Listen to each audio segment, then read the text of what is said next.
As the young, motivated footballer you are, you probably do quite a lot of individual training. Well, let me tell you the biggest mistake you're making in every single session you do. So I'm just going to play out the scenario of one of your individual sessions. You get dressed, you pack your bag, you get ready, and you head out to the pitch. And in your mind, you're excited to do this incredible training session. The title of the session is a 10,000 touch session. This session lasts 2.5 hours. It involves extremely difficult work, very hard and physical and challenging on your body. Sounds great, right? Well, this couldn't be anything further from great. The biggest mistake players make is focusing on quantity instead of quality. Not once should you go into a training session thinking about the amount of touches you'd like to take on the ball. Instead, you plan a good drill, you do that drill until you either feel satisfied or you've been doing it for enough time, then you move on. You have to focus more on quality. You have to focus more on match realistic drills.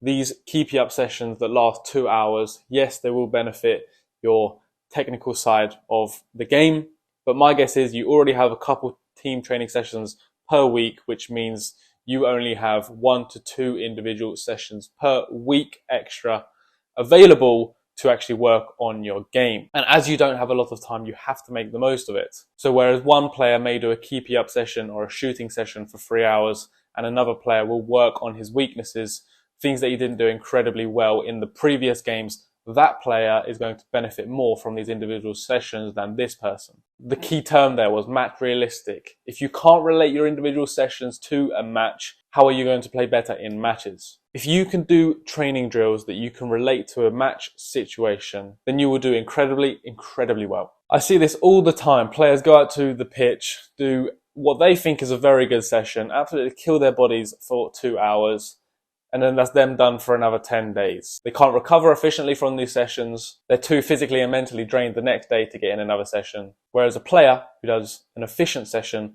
one that's tailored towards them, one that's match realistic, one that doesn't actually kill them or overtrain them, those are the ones who do very well, because in the long term, they have balance between working smart and hard, which can help them build consistency and train more in the long term. So if you're just heading out to the pitch to do these very weird sessions, simply to enjoy football, then be my guest. I'm happy for you to enjoy football.